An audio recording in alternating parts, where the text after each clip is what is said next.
আসসালামু আলাইকুম বন্ধুরা। আশা করি আপনারা সকলেই ভালো আছেন। বন্ধুরা, গরিবে নেওয়াজ হজরত খাজা বাবা মঈনুদ্দিন চিশতি রহমাতুল্লাহি আলাইহির জীবনীর পার্ট 3-এ আমরা বলেছি কিভাবে তিনি বাগদাদ থেকে তাবরিজ শহরে গমন করেন এবং সেখান থেকে ইস্পাহান শহরে যান। আজকের ভিডিওতে আমরা বলবো ইস্পাহান থেকে তিনি কোথায় গমন করেন এবং তার সাথে কি ঘটে। তাই অবশ্যই সম্পূর্ণ ভিডিওটি শেষ পর্যন্ত দেখার অনুরোধ রইল এবং আপনার যদি পার্ট 3 না দেখে থাকেন তাহলে অবশ্যই সে ভিডিওটি দেখে আসার অনুরোধ রইল। বন্ধুরা, ইস্পাহান থেকে এবার তাশরিফ নিয়ে আফগানিস্তানের দিকে গমন করেন হজরত খাজা বাবা মঈনুদ্দিন চিশতি রহমাতুল্লাহি আলাই। বন্ধুরা, হজরত খাজা বাবা মঈনুদ্দিন চিশতি রহমাতুল্লাহি আলাই আফগানিস্তানে আসার পর সারাদিন আল্লাহর ওলিদের খোঁজে থাকতেন এবং পুরো রাত আল্লাহর ইবাদতে মগ্ন থাকতেন। তিনি এতটা ইবাদত করতেন যে তার এই ইবাদতের কথা চারিদিকে ছড়িয়ে পড়ে এবং চারিদিক থেকে অনেকেই তাকে দেখতে আসে, তার মুরিদ হতে চায়। তার এমন আল্লাহ ভীরুতা দেখে অনেকের কাছে বেশ ভালো লাগে এবং দূর দূরান্ত থেকে মানুষ হজরত খাজা বাবা মঈনুদ্দিন চিশতি রহমাতুল্লাহি আলাইকে দেখতে আসে।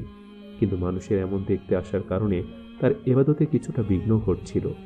যাই হোক, একদিন হজরত খাজা বাবা মঈনুদ্দিন চিশতি রহমাতুল্লাহি আলাইয়ের কাছে শহর থেকে বেশ কিছু লোক আসে। তারা এসে হজরত খাজা বাবা মঈনুদ্দিন চিশতি রহমাতুল্লাহি আলাইকে বলতে থাকে, হুজুর, আমাদের শহরের বাদশাহ যার নাম মোহাম্মদ, সে এতটাই অত্যাচারী যে তার জন্য আমরা সুখে কেউই থাকতে পারি না। সে মানুষকে নিরপরাধে শাস্তি দেয়। আপনি দয়া করে আল্লাহর কাছে তার জন্য দোয়া করুন। হয় আল্লাহ যেন তাকে হেদায়েত দেয়, নয়তো আপনি তার জন্য অভিশাপ দিন যাতে সে ধ্বংস হয়ে যায়। তখন খাজা বাবা মঈনুদ্দিন চিশতি রহমাতুল্লাহি আলাই সে শহরবাসীদের উদ্দেশ্যে বলতে লাগলো, তোমরা চিন্তা করো না, খুব শিগগিরই তোমাদের শহরের ওপর আল্লাহর রহমত বর্ষিত হবেই ইনশাআল্লাহ। শহরবাসীদের এমন কথা খাজা বাবা মঈনুদ্দিন চিশতি রহমাতুল্লাহি আলাইয়ের মনে চিন্তা জাগিয়ে দিল।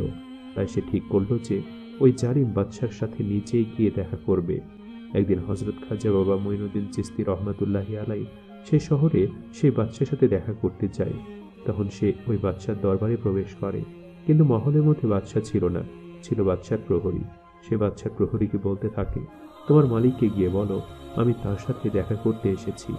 তখন প্রহরী ভিতরে গিয়ে বাদশাকে জানায় যে হজরত খাজা বাবা মঈনুদ্দিন চিশতি তার সাথে দেখা করতে এসেছে। অর্থাৎ প্রহরী এভাবে বলে যে বাহিরে আপনার সাথে একজন দরবেশ দেখা করতে এসেছে, আপনি কি তার সাথে দেখা করতে চান? তখন মোহাম্মদ নামের সেই বাদশাহ অহংকারের সুরে বলতে থাকে যে আমি কোনো উলঙ্গ দরবেশদের সাথে দেখা করতে পারবো না, তাকে বলে দাও এখান থেকে চলে যেতে। কোনো ভিক্ষুক বা দরবেশের সাথে আমার কোনো কথা নেই। এরপর ওই প্রহরী এসে বাহিরে হজরত খাজা বাবা মঈনুদ্দিন চিশতি রহমাতুল্লাহি আলাইহির উদ্দেশ্যে বলতে থাকে, আমার মনিব বলেছে আপনার সাথে দেখা করবে না।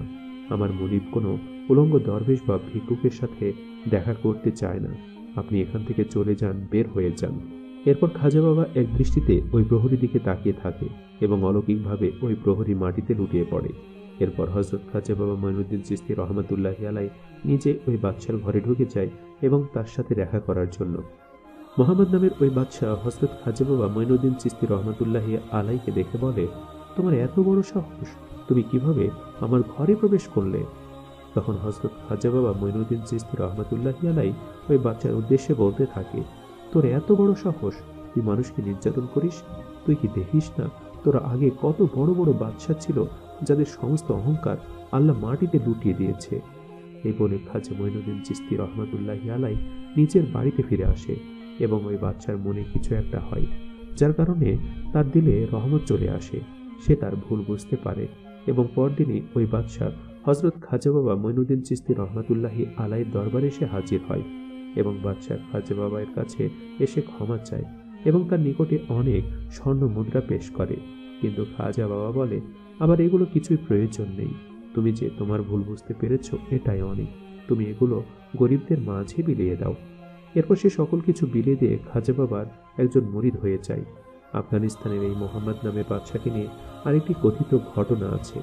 কথিত আছে যে হজরত খাজা বাবা মঈনুদ্দিন চিশতি রহমাতুল্লাহি আলাই যখন আফগানিস্তানে এসে পৌঁছায় তখন মোহাম্মদ নামের এই বাদশার একটি সুন্দর বাগান ছিল, যে বাগানে সে দিনের বেলা মদ পান করত এবং এখানে নর্তকীরা নাচ করত। খাজা বাবা মঈনুদ্দিন চিশতি রহমাতুল্লাহি আলাই একবার সেই বাগানে প্রবেশ করেছিল বাগানটি খুবই সজ্জিত ছিল, কিন্তু তখন সেখানে কোনো মদের আসর ছিল না। পাশে একটি সুন্দর পুকুরের মতো ছিল, যেটির পানি খুবই সুগন্ধযুক্ত ছিল। এটি সেই জালিম বাদশাহ তৈরি করেছিল। খাজা বাবা সেই পানিতে গোসল করলো এবং গোসল সম্পন্ন করে সেই পানিতে অজু সম্পন্ন করে পাশে আল্লাহর ইবাদতে মগ্ন ছিল। এই মুহূর্তে তখন ওই জায়গায় এক লোক এসে উপস্থিত হয় এবং বলে, আপনি এখানে কিভাবে প্রবেশ করেছেন? এটা তো বাদশাহ। তার লোকরা কিছুক্ষণ পরে এখানে এসে উপস্থিত হবে, আপনি দয়া করে এখান থেকে চলে যান। খাজা বাবা ওই লোকটিকে বলল, তুমি ভয় করো না, আমি এখানে এসে প্রবেশ করেছি, এটা আমার ইচ্ছা হয়েছে, তুমি আমার সাথে বসো, কিছুই হবে না। কিছুক্ষণ পর বাদশার প্রহরীরা এসে এখানে উপস্থিত হলো এবং খাজা বাবাকে দেখে বলল, কি হলো, তোমরা দুজন এখানে কিভাবে প্রবেশ করেছ? উত্তর দাও। তখন খাজা বাবা বলল, এ লোকটি কিছুই উত্তর দিতে পারবে না, আমার সাথে কথা বলো। ইতিমধ্যে সেই মোহাম্মদ নামের বাদশাহ এসে এখানে উপস্থিত হলো। এরপর প্রহরী এবং বাদশাহ প্রত্যেকে খাজা বাবাকে জিজ্ঞেস করলো, এত বড় সাহস কি করে হয় আমার বাগানে তোমরা প্রবেশ করো? এ প্রশ্ন করার পরে খাজা বাবা তখন এক অলৌকিক শক্তি প্রয়োগ করে, যার ফলে বাদশাহ অজ্ঞান হয়ে পড়ে যায় এবং আশেপাশের বেশ কয়েকজন প্রহরীও অজ্ঞান হয়ে পড়ে যায়। তখন খাজা বাবা বলতে থাকে, পুকুরের এই পানি তোমাদের মনিব এবং তাদের চোখে ছিটিয়ে দাও।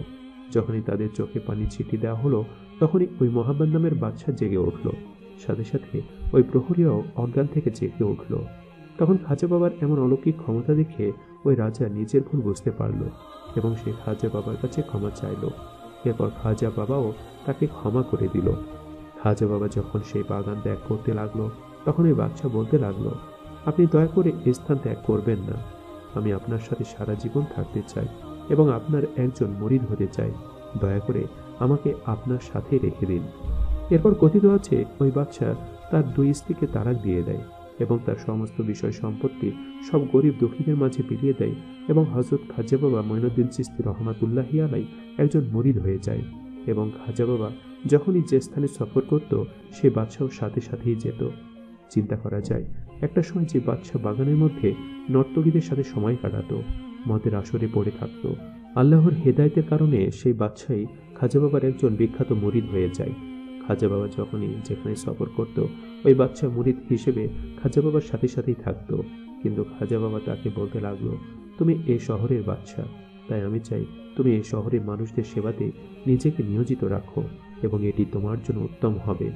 বন্ধুরা, হযরত খাজা বাবা মঈনুদ্দিন চিশতি রহমাতুল্লাহি আলাইহি ছিল আল্লাহর একজন ওলি, আর আল্লাহ তার ওলিকে অসংখ্য মুজিজা দান করেছিল, যে মুজিজার বদলতেই অনেক মানুষ ইসলাম গ্রহণ করে। প্রিয় বন্ধুরা, আপনারা যদি খাজা বাবা মঈনুদ্দিন চিশতি রহমাতুল্লাহি আলাইহির জীবনী পার্ট 3 ভিডিওটি না দেখে থাকেন, তাহলে আমি অনুরোধ করব অবশ্যই সেই ভিডিওটি দেখে আসতে। সম্মানিত দর্শক, ভিডিওটি আপনাদের কাছে কেমন লেগেছে তা আমাদের কমেন্ট করে অবশ্যই জানাবেন, আর সবাই আমাদের সাথেই থাকবেন। আজ তাহলে এই পর্যন্তই। আপনারা ভালো থাকবেন, সুস্থ থাকবেন। আল্লাহ হাফেজ।